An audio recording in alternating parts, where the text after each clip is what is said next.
Pasangan Ganjar Mahfud layak mendapat apresiasi atas respon yang mereka berikan setelah Mahkamah Konstitusi membacakan keputusan menolak semua gugatan kubu 01 dan 03 dalam sidang perselisihan hasil pemilihan umum atau PHPU.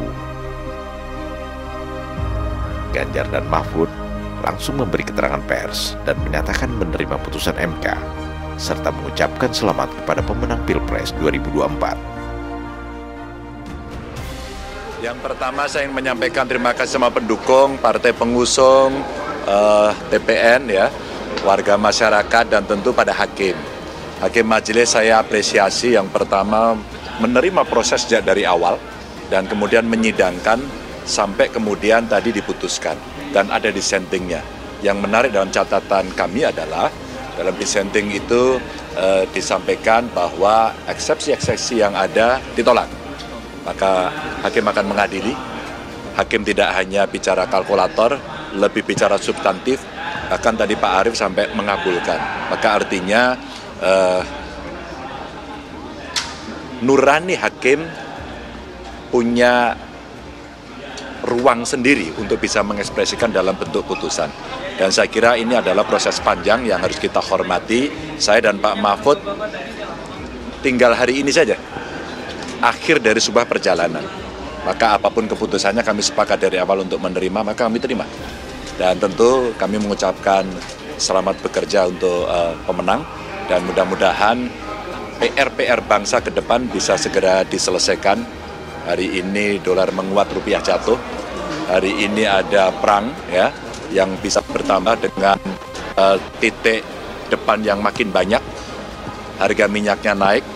Terus kemudian kebutuhan pangan mesti dicukupi.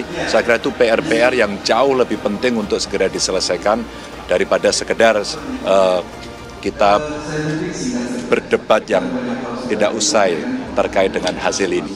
Itu kira-kira. Berbeda dengan Anies Muhaimin yang langsung bubar jalan, mereka berpisah tujuan. Anies langsung tancap gas ke Nasdem Tower untuk bertemu dengan Surya Paloh. Sementara Muhaimin menggelar rapat internal dengan pengurus Partai Kebangkitan Bangsa. Anies Muhaimin baru memberi pernyataan bersama setelah selesai dengan urusan masing-masing. Namun pernyataan Anies Muhaimin lagi-lagi hanya menyuarakan suara orang kalah yang bahkan tak mengerti artinya keputusan MK sebagai keputusan konstitusi tertinggi. Muhaimin membuka statement sepanjang 38 menit itu dengan menuduh keputusan MK adalah proses pelemahan demokrasi. Sementara di bagian lain, Anies seolah menjadi pahlawan kesiangan yang memberikan nasihat kepada Prabowo. Assalamualaikum warahmatullahi wabarakatuh.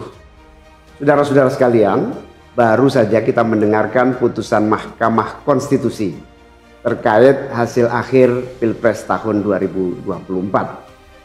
Putusan ini sebetulnya tidak mengejutkan. Putusan hari ini mengkonfirmasi bahwa kita semua termasuk MK tak kuasa menghentikan laju pelemahan demokrasi di negeri kita tercinta. Oleh karena itu, pada hari ini kami menyatakan bahwa bagi kami proses Pilpres 2024 telah terlewati seluruh fasenya. Kami sampaikan kepada Pak Prabowo dan Pak Gibran, selamat menjalankan amanat konstitusi, selamat bekerja menunaikan harapan rakyat yang kini diembankan di atas pundak bapak-bapak berdua. Saya sempat berkali-kali ditanya pendapat pribadi tentang Pak Prabowo. Dan saya jawab, beliau adalah seorang patriot. Hari ini saya terus mempercayai sebagai seorang patriot. Beliau adalah seorang yang telah mengalami pendidikan modern sejak usia belia dan berasal dari keluarga intelektual yang amat terpandang. Maka Prabowo tentu paham bahwa dalam demokrasi yang baik, menerima keberadaan oposisi sebagai partner dalam bernegara, menjaga keseimbangan dan independensi tiga cabang kekuasaan, yaitu eksekutif, legislatif, yudikatif.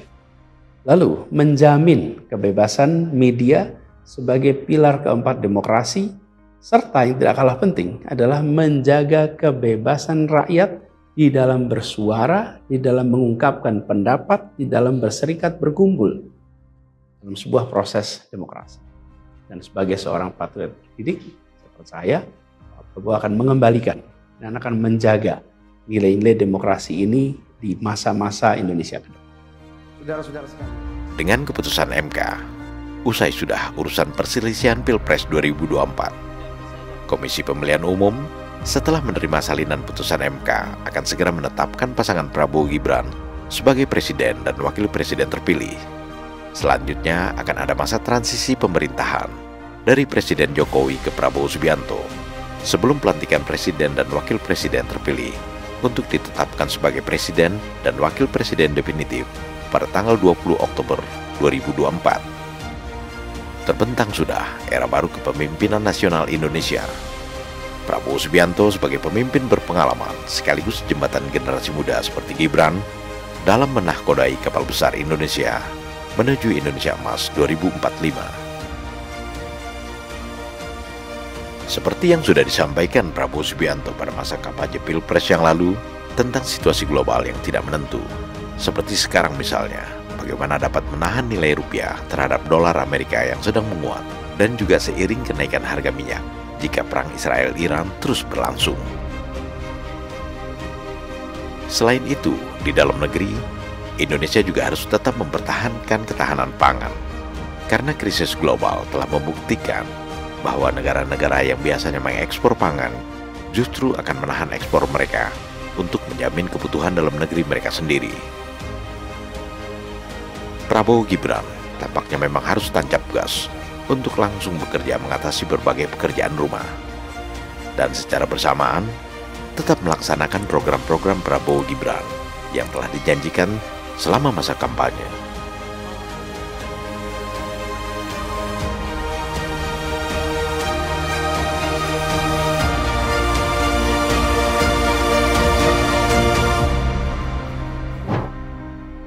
Prabowo Gibran, Man of Our Time.